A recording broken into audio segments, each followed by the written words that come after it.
if your car is still under 120,000 miles and under 10 years from the day the warranty started, this job will actually be covered by the dealer. Sadly, we found out that it was less than a week after that this car was no longer covered under the warranty, so I had to do it. But for the benefit of you, I made a video showing you how to do it. So this is a 2014 C250 Mercedes C-Class. Changing the high pressure fuel pump, which is located on the back firewall over on the driver's side. A lot of people think you actually have to remove the manifold assembly, and I'm going to show you don't have to do that. Garages might actually bill you for doing that part, and if they watch this video, they'll realize they don't actually have to do that, but they might still bill you, and you'd be paying way more than you need to. Okay, so this is going to be the long version of the video of everything I did, and there's also some breakaway videos involved. I have a video that goes into the fuel pump, a video that goes into the fuel pump fuse locations. Although there are actually two fuel pumps, we're replacing the high pressure fuel pump in this case, but there's also the low pressure under the rear back seat. And there's 6 fuses for that. So I have a video that goes into that, and some tips on the oil filter when you do an oil change. And here's like most of the tools and supplies and parts for the fuel pump, the high pressure fuel pump job that we're doing here. There'll be a link in the description for the fuel pump fuse locations and sizes, and a link in the description for the oil change filter issues, and basically just going over a couple things on that, changing the oil, as well as the P002 code that the high pressure fuel pump failure causes, clearing that out, and then how to also clear the Schedule B maintenance on the dash, which is the oil change at the 60,000 mile, which is what I did at the same time of doing the fuel pump. Okay, I'm not sure this is everything, but this is most of the things. The E-Torx, you'll need the 10. You might need some Gorilla Glue, some screwdrivers, wire snippers. This was when I was changing the air filter. That's a T20 Torx. Some forceps, dental tools, 8mm wrench, special clicker, clamp tool. This is definitely a must if you can see what you're doing. The part, the 14mm clamp replacement, wrench, magnetic piece. I think this is a 19. Yeah, 19 claw hook. Some sockets, little socket for the underbody trim, cable ties, gloves if you want to keep your hands cleaner. Don't know if that's everything, but that's most of it. Today we'll be replacing the high pressure fuel pump on a Mercedes C250 2014. The location for this high pressure fuel pump is right there. A lot of stuff in the way. Maybe removing the oil filter. Clearly have to move this out of the way. Some people have removed the manifold, and I think even some shops will bill for removing and reattaching the manifold to get to the high pressure fuel pump, but I have read that that's not necessarily required. So here is the part number, as well as an extra gasket that was recommended. This one's black. Here's the unit. I'm not sure yet. I'll have to look and see where that gasket goes, but it sure looks like the same size as this pre-installed green one. This other part here, when you pull the old one out, that might still stay inside, so you want to make sure you get that out too. It's actually quite simple. It's pretty heavy. You have your fuel lines on the bottom, and these 2 torque nut screws on the back. Of course, they're not on this one, obviously. Have to pay a core charge for this guy and send the old one back unless you don't want your money back. And that's it.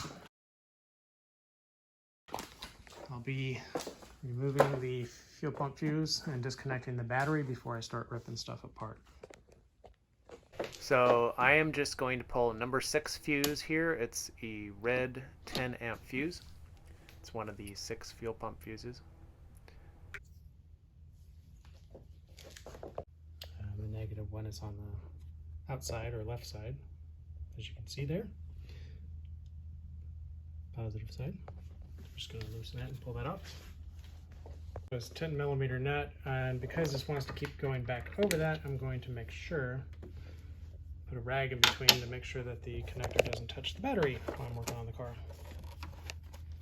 There. Don't worry about reconnection. And remove this vacuum hose here. You just squeeze these tabs and you can lift it off the nipple, and then over here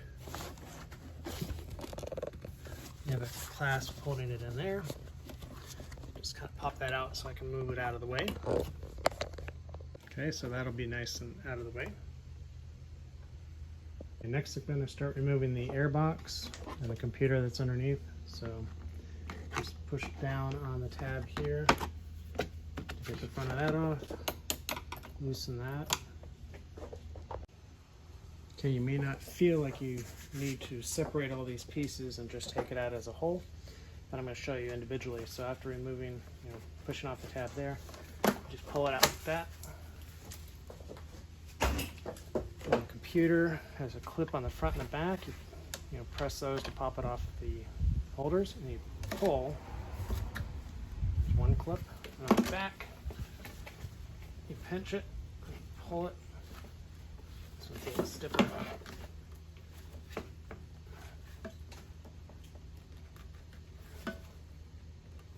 Yeah, screwdriver or something to get a better grip on it.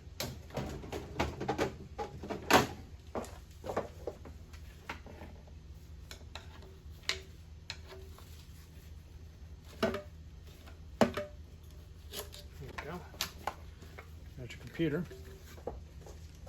You'll need to free all these attachments. This one just pops out of its holder right there.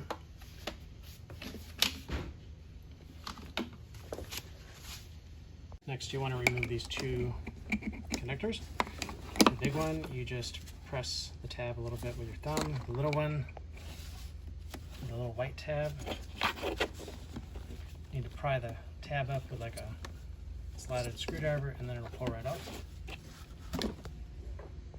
And then mine still has a little zip tie with the wire assembly zipped to that. Yours may or may not still have a zip tie there, right there. Okay, I had another zip tie further down.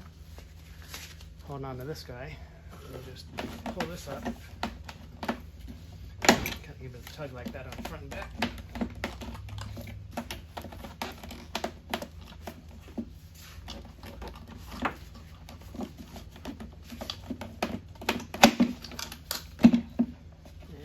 So got to release these guys from their cages. Need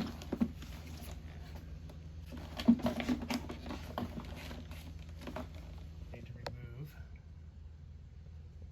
those guys. Okay, so you got to slide these up. Oops. Slide them up.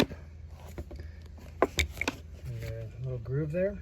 I broke that one off, so I have to glue that one back together. As you can see. Actually, I didn't figure out the tip to getting these off because you see the little hook at the top on the left-hand side and the one on the right broke. The one on the right is actually flipped the other way, so it doesn't seem no matter which way you push it off, one of them is going to cause the resistance. So I'm not sure what the trick is to get those off. So you might end up breaking the tab off of one. Okay, so we've removed the airbox. Good time to check your air filter. It might need to be replaced. And this is what it looks like.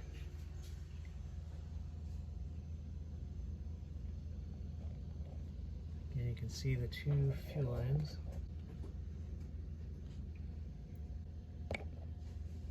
And I believe the little one you'll have to put a new C-clamp on it. So removing the air cover is these three 3 of these screws, and they are star bits 20. This one looks pretty grody. Okay, I need to slide this guy off forward, going back that way, off this clip here, and then remove. Might need a screwdriver to pry that up a little bit and remove that connection. I just tucked the lower half, pulled it around here, just tucked it in there, get out of the way, and the upper half just over there. Okay, next I'm going to use a crescent wrench to undo the upper line, and the other end of it attaches here. I can reach underneath the manifold and loosen it from this end, because otherwise you won't, it's steel line, so you won't be able to flex it or anything. So you have to remove it from both ends probably. You can also use a 19mm wrench if you can get one in there. It's pretty big though. That's why you probably have to remove this guy. Okay, I was able to loosen it by just, being creative with the angle. I got the wrench in there and I was able to break it loose, and now it's finger loose. I can smell the gas already.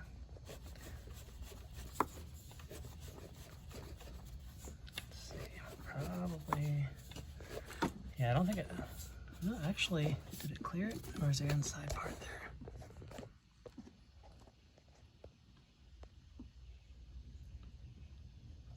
That one actually might be clear, I'm not sure, I have to look at the other one. Or maybe not. Okay, so I'll probably have to undo it from the other end too.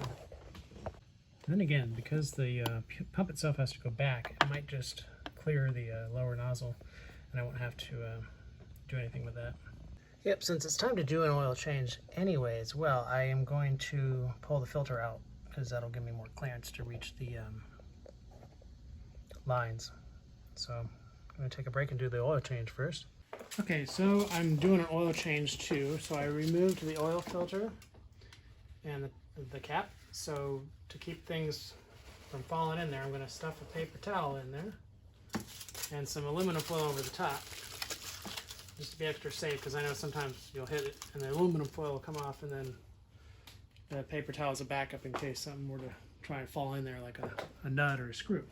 Okay, and to remove the 2 bolts off the back of the fuel pump, I'm going to use an eTorx size 10. Look like a reverse star bit or a Torx bit. A clawfoot 19mm to get up underneath the manifold, so I can loosen the other end of the bigger solid fuel line. So I'll get down in there, really get it up on there. Probably use 2 of these extensions, so I have enough room. Initially, I'm showing here that I was going to replace the clamp on the smaller fuel line with one of these types of screw down C-clamps, but I'll realize later that that's not the best option, because those don't necessarily have a good hold, and I'll use a different kind. One other tip, you want to make sure, look at your replacement one so you know which bolts you're removing. Top one here and the bottom one closer on this side, because I was getting the socket on one over here. I'm thinking, I don't think that's the fuel pump, so you want to make sure you don't undo the wrong nuts. Hi, I'm a giant homegrown bok choy plant. What am I doing here? Okay, so I got a hook, long extension, short extension, and elbow.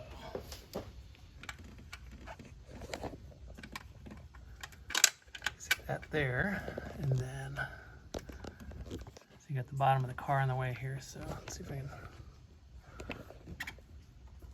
There, so now you have room to turn the ratchet.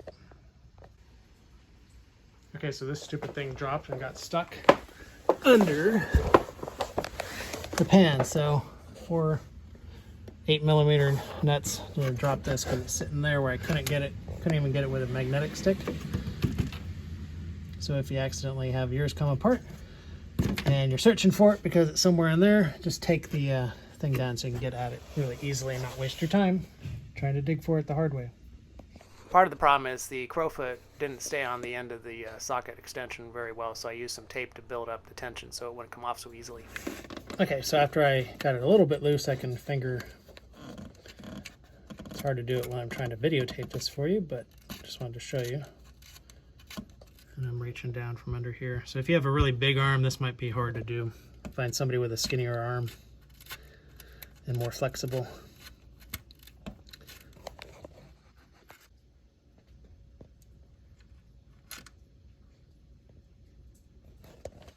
You may not have to loosen this end of the fuel line, but I figured I'd do it just to make sure I have extra play. Okay, so there's just simply no room to get the socket with the eTorx socket on the 2 bolts on the fuel pump. So a 10 eTorx is the equivalent of an 8mm regular wrench, which does fit on there. Yeah, there's plenty of room now with these little shorties to take those off. So that's what we're doing next. There's one of them.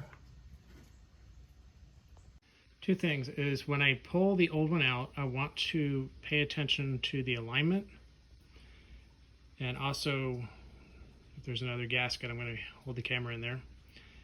And also this black part that I showed earlier that comes off, that might still stick inside the housing, so you got to make sure you pull that out.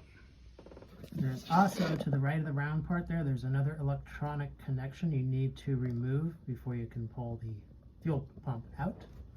So don't forget that. I think you can see it right there.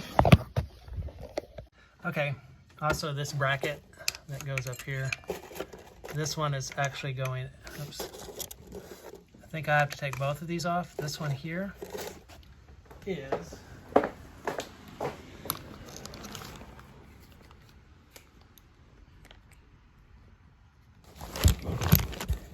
that screw right there.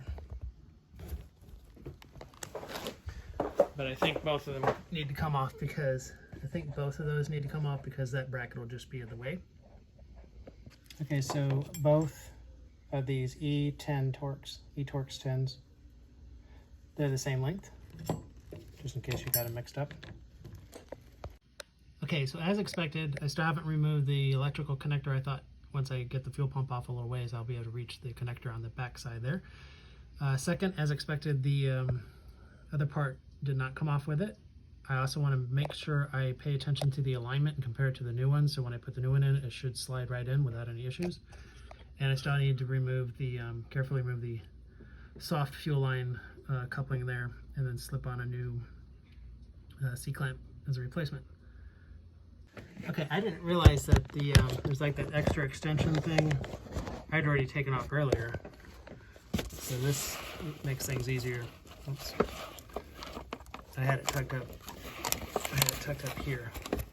So there's like an extender making that easy because this is attached to the fuel pump. I thought that was a different connector. Still gotta go figure out how to get that off. Okay, so that clip on there is a click CLIC-R or something like that, clicker clamp. These stupid new clamps they like to use, and you need a special tool to crimp it off without damaging it, which is why I'm going to use a C-clamp to replace it. Here's a few still shot views to show I can twist and pull the fuel pump out a little bit to get at the clicker clamp with a tool. You know, there's some play there. Okay, so reading further, people are saying it's not recommended to use the screw old school C-clamps. And why is it always around Christmas? Nobody carries the tool in stock anywhere, so I have to order a tool and wait again to get the special clicker C-clamp removal pliers to get that off, and might be able to reuse it, but I had to order extra ones just in case I need to replace that. And here's the picture showing what that looks like.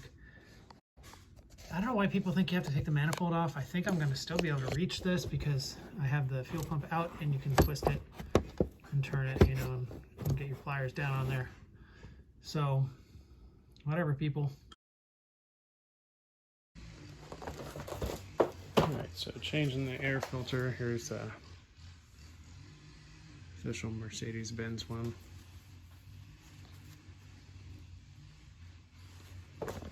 And we got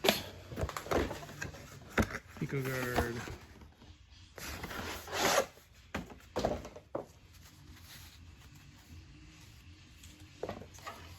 Just drops in there.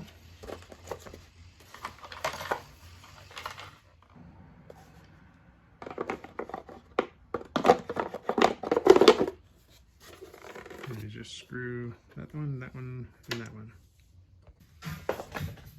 Okay. And then I'm going to replace the zip tie here. Okay, here's a special C-crimp tool for the other fuel line. And I don't know if I can really get the camera on here. I'll show you what I'm going to be removing again. That there clamp on the blue fuel line. Might find a dental tool to help pick it off, to pop it open. This is the part of the clamp that you have to get the tool on to pinch it open. Okay, I finally got that stupid thing opened, but I had to resort to the trick of putting some sockets on the end. The dental tool I couldn't even get in there, so I used the sockets to squeeze better. You know, my hand's all red from trying to squeeze it without that, but finally did it, so hopefully we can now get the hose completely off. Okay, I'm putting these zip ties together because I want to tighten it around the soft fuel line I just got up, I'm getting off, because I don't want that to fall down behind the manifold or something where I won't be able to reach it to get it back on the new part. So I'm gonna try to do that and cinch it down around it. Okay, just to show what I'm doing, holding this with one hand, using this big slotted screwdriver to push off the fuel line. So I just wanted to show that. Big ass slotted screwdriver. Okay, got the old part out. Gonna make a note of where that is positioned compared to the new one. Gonna remove that connector there and put it on the new one, and also get the other thing off the inside of the engine there first. And I know this is more for your benefit that's watching than mine, because of course I won't be watching this when I put things back together, but I had to take this trim piece off here and the other part of the bottom mud shield, because I dropped one of the stupid dental tools earlier down the front here and I couldn't figure out where it went, and couldn't see it. So I'm going to do those last after I put everything else back together, because I'll probably drop something else, a tool or a screw down below, and I don't want to have that all together and have to pull it apart again just to get it. So word of the wise. And I just grabbed a magnet I had lying around to get that out of there, because I can't get my fingers around very easily. So I think it does the job real easy. All right, so comparing the old to the new, it looks like they're basically opposite. Initially it looks like they're lined up right, but they're off. I'm going to see if I can turn this. If I can't turn this, I think you have to turn the engine. So I have to figure out how to do that. All right, so working with the old one, I wanted to see if you can turn it, and kind of pivots. You can some resistance and so like that. So I'll go ahead and do that to the new one. That should put it in the exact same position as the old one, so it should slip right in. Get that gooped. That. Clean that a little bit off, I don't know. All right, I'm gonna start just reversing the process. Here's a shot where the fuel pump attaches, and you can see how it's keyed, so it has to be lined up correctly. And here's just another shot coming up on it in real time, showing you how it looks. Okay, I just took this one off just to see how it is. They say not to reuse them, but this one looks okay, so we might reuse it. But I might go ahead and slip another one on behind it in case I need to. Oops, that's how you take it off. That's how you put it on. If you can see that. Of course, maybe not.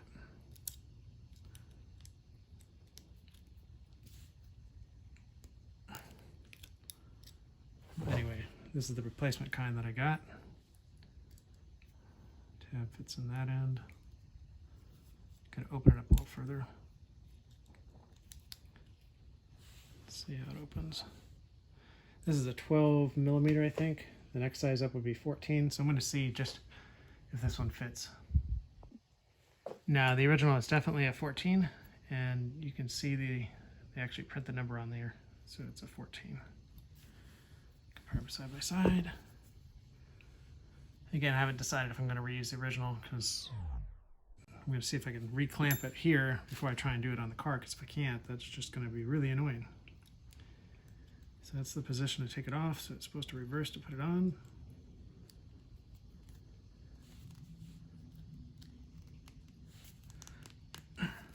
Had to use sockets on here to get it on. Yeah, maybe it is a one-time use, so it's not really. Yeah, so I'm gonna leave the one I put on there and use that one. This is toast. So there we go. Definitely don't want to have to do all that again just to replace the stupid clamp because your fuel line's leaking. And don't forget to swap over the nut on the lower half because that might be really hard to get in once this is in there. Now I'm getting ready to install the new fuel pump, getting things lined up and position, the fuel lines. Also remember I have the lower fuel pump screw already slid in through the hole because once it's on the engine it might be hard with the lack of space between the fuel pump and the firewall to get the screw on there, but there is enough room for the upper one. Alright, so I'm going to put the low fuel line first, then the upper one. Just let that rest. Okay, as expected, putting the soft fuel line back on is just as hard as taking it off. So I zip tied that together to keep the C-clamp open. And the zip ties holding the hose have helped, and also keeping paper towel inside the oil reservoir. I already lost part of my glove in there, so that's doing its job. And yeah, so I'm just trying to get that slid on all the way, and then I can just cut the zip tie and release the spring. And once that part's done, I think that's really the hardest part on this job is this stupid C-clamp. Okay, so I need to use one of these forceps here to help get this stupid fuel line on. No leverage. Okay, so those were sort of helping, but I ended up reaching this arm way down here where I could, oops, let's see how do I get it over there. I'm holding the fuel pump with my left hand and I make sure that's slid back further, and I was able to finally get it all the way back up on there and seated.